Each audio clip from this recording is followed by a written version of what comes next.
and welcome to the Connection Compass. I'm your host, Andrea Louise Evans. What if your biggest obstacle became your greatest strength?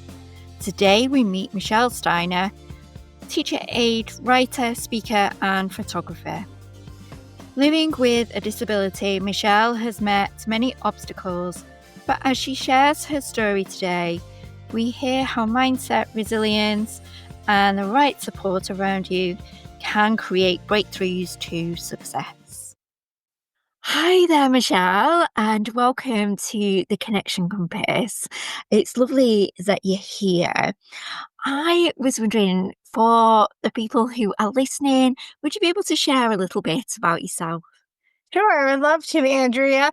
My name is Michelle Steiner. I live in the United States with my husband Ron and our two cats, Jack and Sparrow. I work in a school as a teacher's aide or a paraprofessional with students who have disabilities and some who do not. And I'm also a writer, a speaker, and a photographer. And I have a blog called Michelle's Mission where I write about my life with having a learning disability and feature my photography as well. Thank you. And Michelle, I know from when we've spoken that you're really passionate about sharing your story. And could you tell me why that is so important to you? What motivates you, and why is it so important in our world today?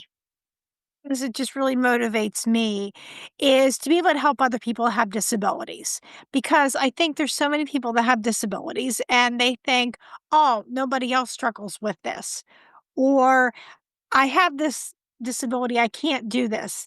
And it's really passionate because I've had a lot of people that have told me things that I couldn't do. I've had people tell me that I couldn't go to college or I couldn't have the job that I wanted because of having one. And I've been in that place before, and I was able to do all of those things and even more. And I just want to be able to help to encourage, to empower, and educate people with and without disabilities. Yeah.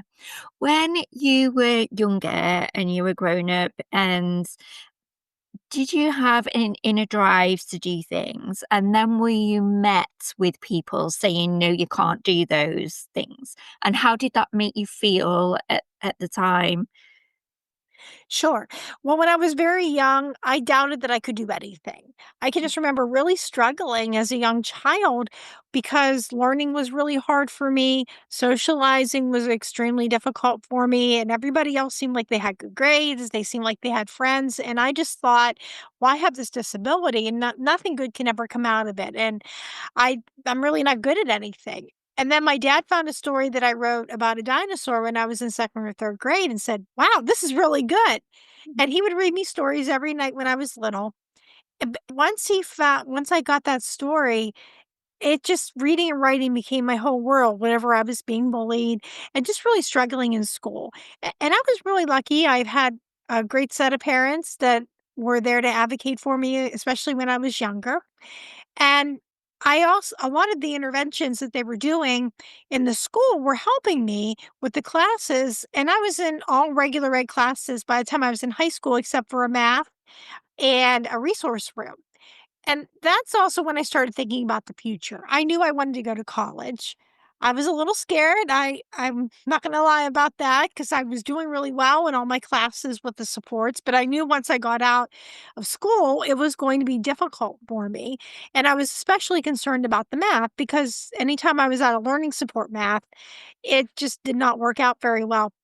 And I wasn't alone in those concerns. I had a learning support teacher who told me, "I don't think you can handle college because of your math." I also had a psychiatrist that in order to, get services after I was done with school, Mm. I had to be tested for having a learning disability again and never been a great test taker. And the psychiatrist told me, "Well, based on your scores, you're most likely not going to go beyond community college." Mm.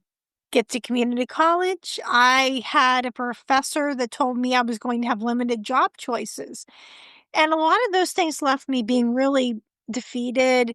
I didn't have a really positive outlook on my life, and I was really negative for a long time because of that.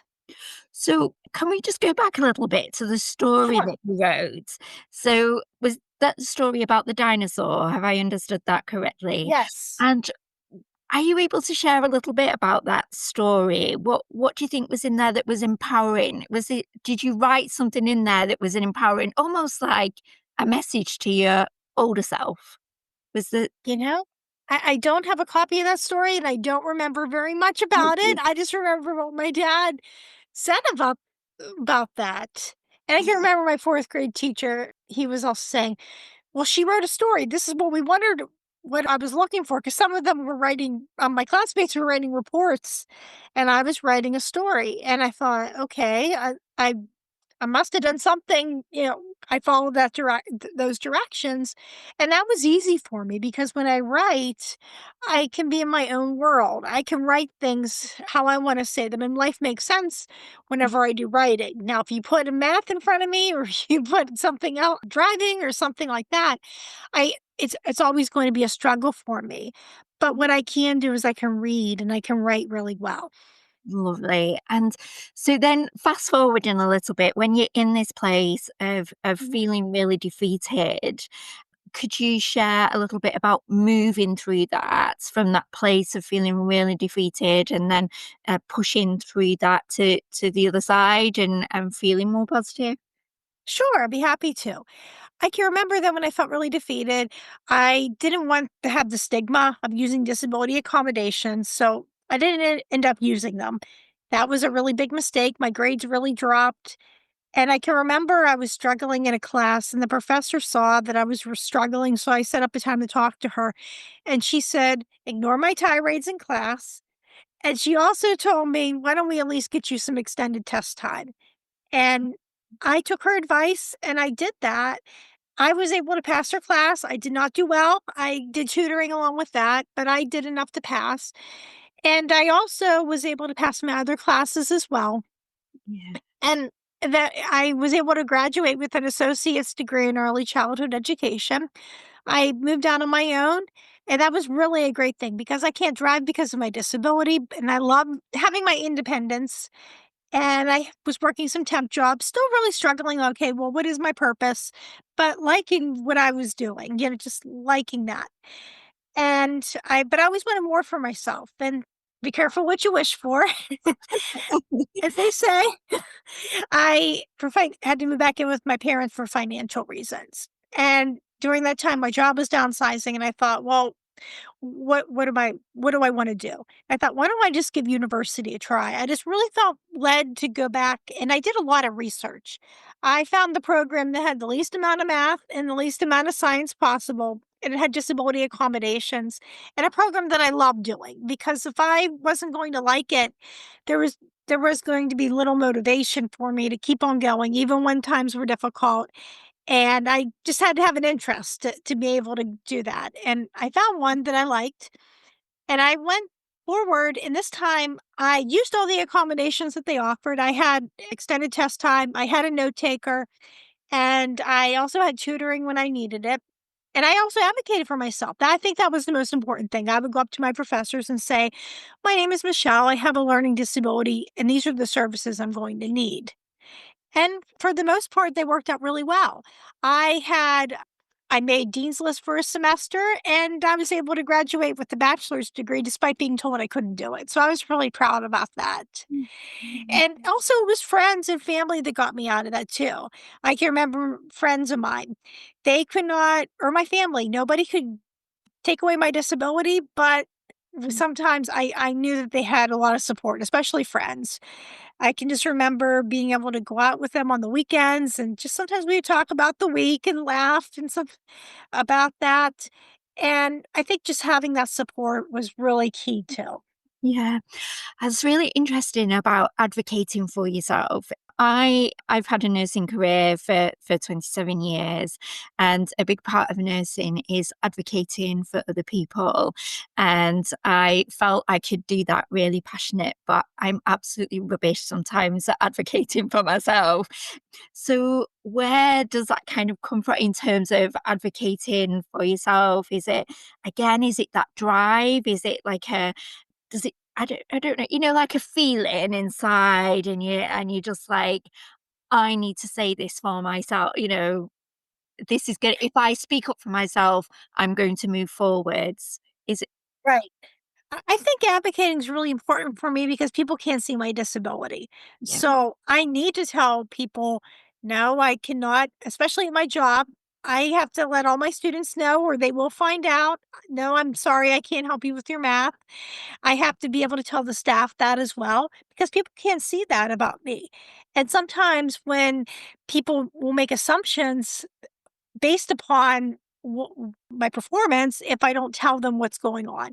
So they might look at me if I'm saying I can't do math, they might think of me as lazy or unmotivated when that's not the truth. It's just I simply can't do that. So that helps out with having an understanding too.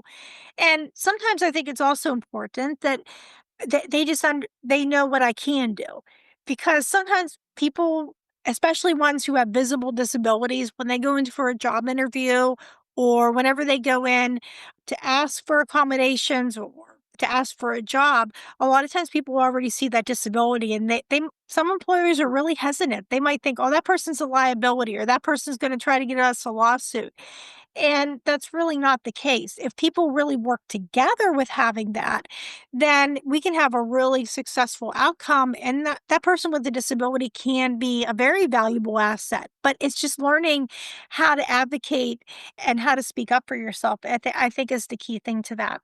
It's very much a position of authenticity as well, isn't it? And saying this is who I am and this is how I need things to be to help Yep. me to move forward, and you as well, isn't it? So yeah, it's a really nice quality to have that. So what would you say was probably one of your toughest moments that you had to move through? I think some of the toughest moments when I was in college, anytime I encountered a math class, it was really difficult for me. I can remember when I was at community college, I couldn't even pass the prep math to get on to another math course, and I would go in and I would study and I wouldn't do well on a test. I would go to tutoring. I wouldn't do well. And everybody says, "Well, you can do better. You're not trying hard enough." But I was trying as hard as I could. And I was lucky to get a waiver for that class. So that really helped me in that position. But that's also because I had documentation that I have a disability in math. And it was the only class that we asked for. And I was also doing tutoring and every accommodation I could do. When I got to university, I didn't have that option of a waiver, but I took a philosophy-based math class, and it still was really difficult for me. I can remember, once again, going into the class, going to the class every day, studying for the tests, going to office hours, going to tutoring, and I would do the accommodations, and I would still flunk the test. Mm, And it was so hard on my self-esteem at that time because I really felt like I was a failure when I was going through that. And also the reactions from other people. I can remember there was somebody that said, "Well, you just need to think positive or shoot for the moon, and if you miss, you'll land among the stars." And this was shooting for the moon. But I was really blessed, though. I had a wonderful professor who knew I was trying and knew I had a disability, and I said, "Just give me a D." And he went along with giving me the D to pass the class, and I passed that, and I did not have to worry about another math class in my college career after that, and I think if those were the hardest years. I think that was a big struggle for me. It mm, it was also hard for me to find a job that was disability friendly after school. A lot of places claimed that they were, but they didn't really understand what somebody with a learning disability needed. They had a lot of people that had physical disabilities, and they were great for accommodating them, and which was wonderful. But they didn't understand that somebody with a learning disability might need extra time to process information.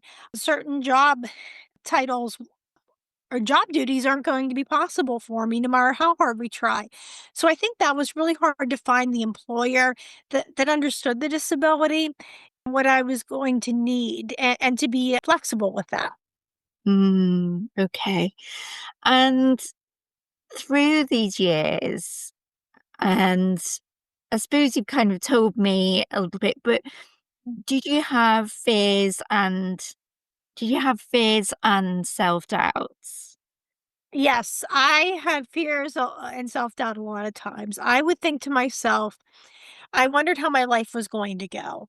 I would think that I'm going to and really end up in my parents' house again, or I'm going to never be able to leave my parents' place, which are wonderful people, but I like being on my own. And I was afraid of that. I was afraid I wasn't going to be able to find the job. I was afraid I wasn't going to be able to finish school. I was also afraid I was never going to find someone who was going to love me with having a disability. Mm. I can remember when I was very young and I was doing my first internship, and it was at a school, and there was a older teacher that I was interning under, and she was single, and she said, "Well, you may not be able to find somebody with your disability." Oh. And the young 20-something couldn't understand that she was projecting her insecurities from being single on me, and I worried about that. And I but she was true in some cases where there were going people who rejected me. I've had guys who've told me, "I can't be with you because of your disability." And I had an ex, whenever he was breaking up with me, he said, I I'm tired of taking you places. I think you could drive if you really wanted to. And that was not the person Mm. for me. And I finally prayed and I said, God, don't send me anybody till it's the right person. And he was faithful and sent me a wonderful guy that we will be married 10 years in June of 2025. And he's real supportive of having a disability. He doesn't mind taking me places, and we love to travel through life together.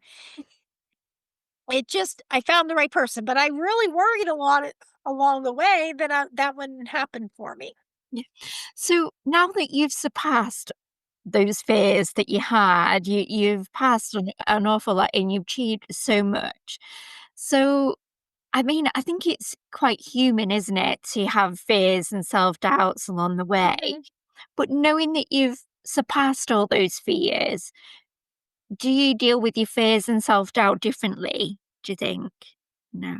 I think I deal with them a lot differently than I did when I was a young child. When I was a young child, even a teenager, I would just think to myself, well, this must just be how it's going to happen. And oh no, what am I going to do? But now I've seen some of those things not play out. I mean, some of them have been difficult, but things have worked out. Things have gotten better. And I just wish that I could reassure that younger version of myself that it's going to get better. It's going to get easier. And sometimes whenever I am, even today, if I struggle with something that's really difficult, I have to remind myself that I'm not that young person. I can see the light that's ahead of me. It may not come right away, but eventually that things are going to get better. And I think and I'll be successful. And I think that is the big difference is that comparison from being young to being older and just being able to see how things have played. What habits, practices do you think have been key to building the resilience in you, Michelle?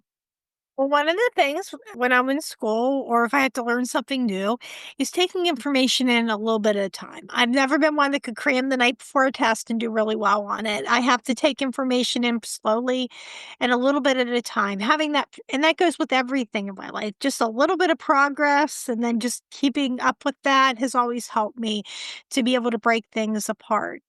I also, exercise is a big part of my life. Sometimes that's what helps to keep me focused, especially before a really long day or just something to help get that physical activity so I'm motivated and I'm alert. That's definitely a big part of that too. And I also think it's engaging in activities I love doing. If I spend time filling my cup with things such as reading and writing, those things make me happy. But Mm. if I focus on things that might be challenging, then I'm not going to be as happy. So I like to do things that I'm good at and that I enjoy doing, and I feel really empowered with that. Um, do you spend quite a lot of time in nature? I mean, there's so much research around nature and the benefits it has to us. Does Yes, it does. Because one of the things that I get that chance to do because I can't drive is if my husband can't take me somewhere or somebody else can't, I get a chance to walk. And when I'm out in nature, I get to notice details that other people will miss. And I can take pictures of flowers and other things that I see when I'm on my walks, and I get a chance to post them. And I have to think I literally get that chance to stop and smell the roses. And I have to think to myself, if I was driving a car, I would be so focused on the road, my safety, the safety of other people, and sometimes just getting where I'm going to really stop and look at things. And I would have missed so many shots. So there's definitely that. And then there's the fresh air piece and, just being able to get a couple extra steps in too. That's always helpful. Mhm. Can you tell me when you've been out and you've been walking in nature and you say that you see something that people quite easily miss, could you give me an example of that? I might be able to find a flower or a rose that might be a little bit tucked away, and sometimes it just might be on the near the sidewalk, but other times it might be a little more tucked away, and I get a chance to take a picture of that. I might get a chance to see the trees changing colors, and I get to maybe go up. I mean, you can see that from the road, but I get to go underneath the tree and maybe see the different colored leaves. Sometimes just changes that things happen. Too, I get to observe. And another really neat thing, years ago, I was running errands on our street, and on the sidewalk was a picture of a moth.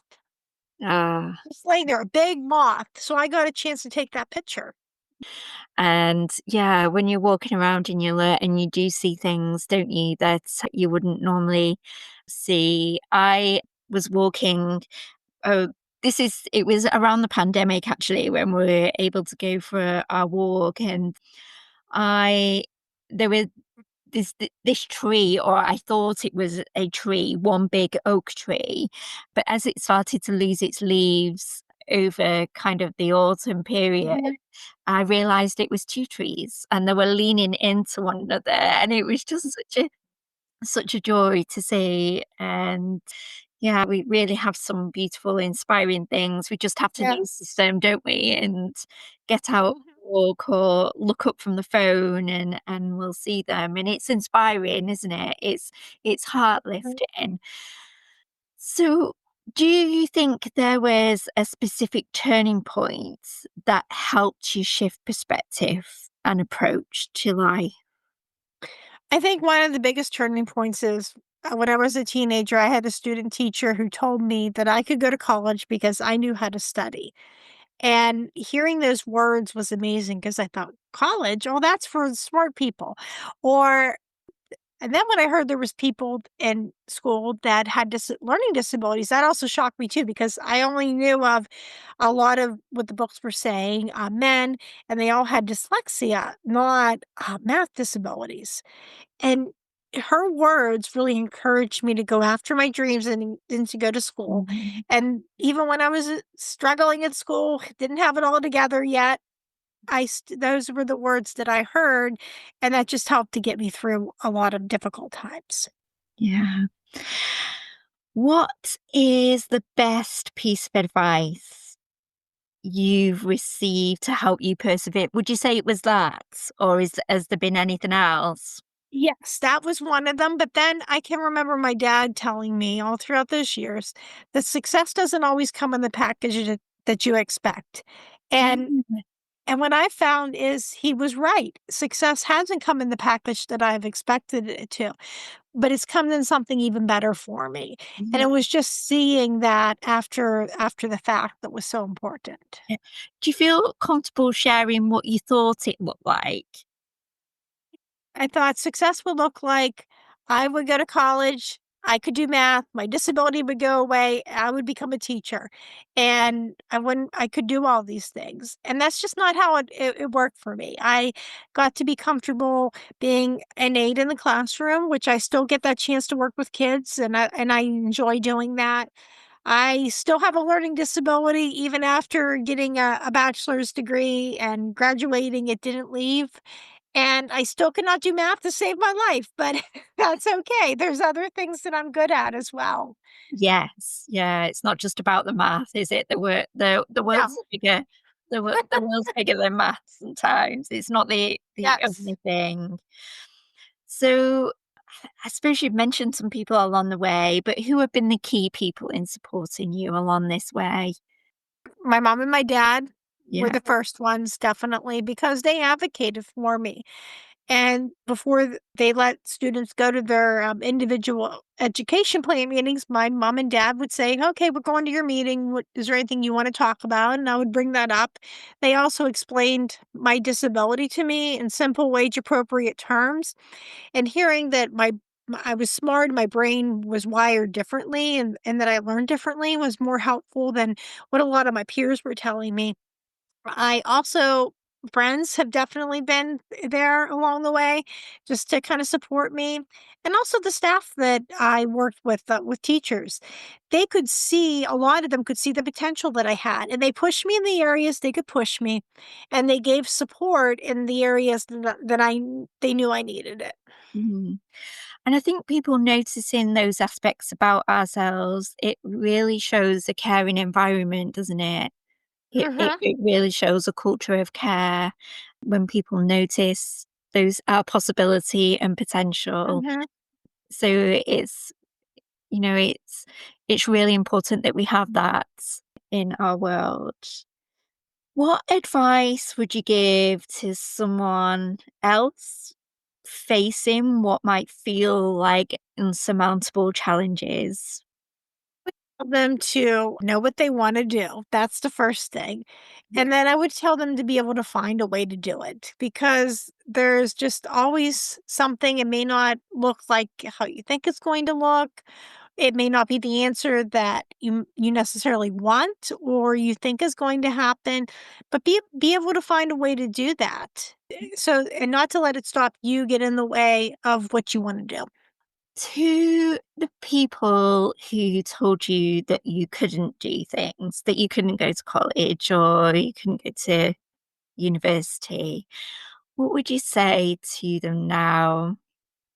I was able to do those Oh, things, would you? and Okay. yeah, I would say I'm able to do those things, and to really encourage other people that might be in that position, and Yeah, to be able to find ways to make that happen, to encourage people to dream big, but also realistically too, and just to be that encouragement and not to be someone that was really discouraging, because I can just remember that was really hard to hear that when I was younger. yeah, and, when people say things like that when you are young, it does stay with you, doesn't it?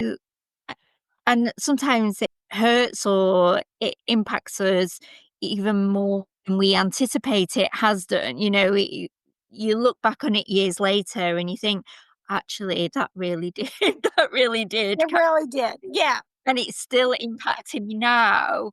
So, yeah, it's that awareness, isn't it? That when people say things like that to us, it's not just a blowaway comment, that this actually might impact us for years to come. What would you say to the people who encouraged you? So to the support that encouraged you to go to university and your parents as well? I would just love to thank them for everything, because that's what made the difference in my life, and I Yeah. couldn't have done it without the support of my family and my friends, and just the teachers, and everybody really worked so hard, so it's just a big thank you. Yeah. And who has inspired you the most, do you think, on your journey?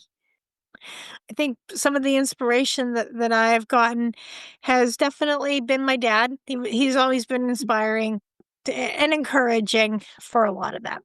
Yeah. And so for your writing, for that you do, where can people find it, Michelle? Where can we find out more about you and what you write? And Sure. You can find me at my blog, www.mrsmichellesmission, and I'm on Facebook and Instagram as well. lovely. We'll put those details in the show notes so that we can share that with people. So thank you so much for coming on the Connection Compass, Michelle. I really enjoyed speaking to you and listening to your story. I really appreciate it and I hope it inspires, or I know it will inspire other people who are listening. So thank you. Thank you. I've really enjoyed speaking to Michelle this week about her life experiences. I think her passion and energy and wanting to help others is truly inspiring and just shines through. Thank you for joining me on this week's episode of The Connection Compass. If you would like to find out more about my work, please visit andrealevans.com. If you have any questions about the podcast, please visit the Andrea L. Evans Facebook page. If you think this episode will help someone else, please leave a review at podchaser.com. And remember to keep talking, keep connecting for a more interconnected world.